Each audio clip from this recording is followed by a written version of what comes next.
আসসালামু আলাইকুম স্কুল পড়ুয়া বাচ্চারা। তো তোমাদের সাথে অ্যাকচুয়ালি আজকে আমি একটা সিক্রেট শেয়ার করব।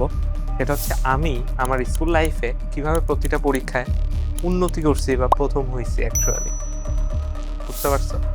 তো এই জিনিসটা নিয়ে আরকি তোমাদের সাথে আমি খুব শর্টে আলোচনা করব। তাও আমার পরিচয়টা হয়তো নাও জানতে পারো। আমি নাহিন ভাইয়া তোমাদের।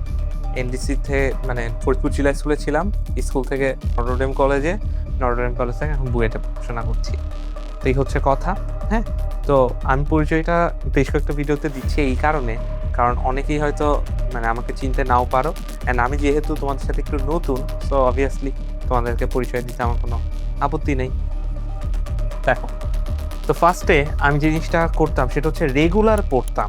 অল্প, অল্প করে রেগুলার পড়তাম। আমি এমন না যে ৩-৪ দিন ৫ দিন পড়ি নাই, একদিন বসে সব উল্টায় দিছি। এমন আমি কখনোই করতাম না। আমার সবসময় একটা ছোটবেলা থেকেই অভ্যাস যে আমি প্রতিদিনের কাজ প্রতিদিন শেষ করতে খুব পছন্দ করি। ঠিক আছে? আমি সর্বোচ্চ চেষ্টা করি প্রতিদিনেরটা প্রতিদিন শেষ করতে, রেগুলার অল্প, অল্প করে পড়াশোনা করতে।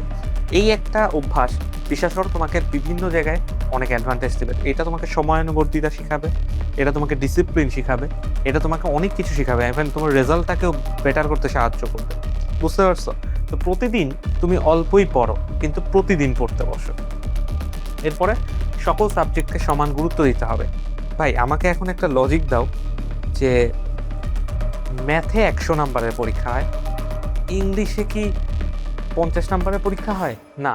ম্যাথে ১০০ নাম্বারের পরীক্ষা হয় যেরকম, ইংলিশেও তো ১০০ নাম্বারেরই পরীক্ষা হয়। তো আল্টিমেটলি তোমার স্কুলে তোমার যে সাবজেক্টগুলো আছে প্রত্যেকটাকে সেম গুরুত্ব দিতে হবে। এরকম যদি হয় তোমার ম্যাথ পরীক্ষাটা খারাপ হয়ে গেছে, তাইলে হতাশার কিছু নাই। তুমি সমাজ পরীক্ষা বা মানে বাংলাদেশ ও বিশ্ব পরিচয় পরীক্ষাটা ভালো মতো দাও। ওইটাও তো ১০০ মার্কেরই পরীক্ষা। তাই না? তো এরকম প্রত্যেকটা সাবজেক্টকে ভালো মতো গুরুত্ব দিতে হবে। আমার এরকম অনেকবার হয়েছে যে ফিজিক্স বা কেমিস্ট্রি বা দেখা গেছে ম্যাথেও অনেক নাম্বার কম পাইছি আমি। কিন্তু আমার ইংলিশ, তারপর সমাজ, ধর্ম এগুলাই নাম্বার এত বেশি আসছে যে আমি আবার ওভারঅল ফার্স্ট হয়ে গেছি। আচ্ছা। এরপরে দেখো নিজে নোট বানানো ও পড়া। আমি সবসময় একটা জিনিস ফলো করতাম যে আমি যে টিচারের কাছে এতদিন ধরে পড়ছি, ওই টিচারের পড়ানোটা আমি নোট করে রাখতাম। পাশাপাশি নিজে যা পড়ছি ওইটাও আমি আলাদা করে নোট লিখে রাখতাম পাশে। ওইটাই আমি পড়তাম। বুঝতে পারছো? এটা আমাকে সবকিছু আবার রিমাইন্ড করাই দিবে। এরপরে কি ম্যাথ আর ফিজিক্স লিখে, লিখে পড়তাম আমি। ঠিক আছে? ম্যাথ, ফিজিক্স লিখে, লিখে পড়া। এরপরে পরীক্ষার আগে পরীক্ষা দেয়া। পরীক্ষার আগে পরীক্ষা দেয়া বলতে হয়তো তোমার বাসার আশেপাশে বিভিন্ন অফলাইন কোচিং বা টিচারের কাছে বড় টিচারের কাছে তুমি পরীক্ষা দিতে পারো। তোমার বড় একটা পরীক্ষা আছে, তুমি তার ২-১ দিন আগে চেষ্টা করো আরেকটা পরীক্ষা দেয়া। এট লিস্ট হাতটা যাতে খোলে, মাথাটা যাতে খোলে। হ্যাঁ? একটা ফাইনাল প্রিপারেশন ও যাতে আগে হয়ে যায়। এরপর আমি শুরু থেকেই টেস্ট পেপার অথবা প্রশ্ন ব্যাংক করতাম। জিনিসটা হচ্ছে কি, তোমার যখন টিচারের টেস্ট অফ বারটা তুমি টের পাবা যে টিচার কি টাইপের প্রশ্ন করতে পছন্দ করে বা কোন টাইপের প্রশ্ন এবার দিতে পারে, এগুলো যতদিন না তুমি বুঝবা ততদিন আসলে তুমি পরীক্ষায় ভালো করতে পারবে না, যতই পড়াশোনা করো। তো এইটার জন্য প্রচুর কোশ্চেন সলভ করতে হয় অ্যান্ড প্রচুর প্রশ্নগুলো মানে এরা বিগত বিগত বছরের যে প্রশ্নগুলো আছে এগুলো পড়তে হয়।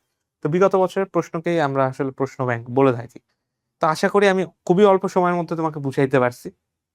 অ্যান্ড আল্টিমেটলি এগুলা খুবই ইম্পর্ট্যান্ট একটা বিষয়, সেটা হচ্ছে তোমার পরীক্ষার হলে কিভাবে পরীক্ষা দিতে হয় এটা নিয়ে আমি তোমাকে ভিডিও বানায় দিব, যাতে পরবর্তীতে তোমার হচ্ছে পরীক্ষার হলে গিয়ে কিভাবে বেস্ট আউটপুটটা বা ডেলিভারিটা দেওয়া যায় এটাও মাথায় থাকে।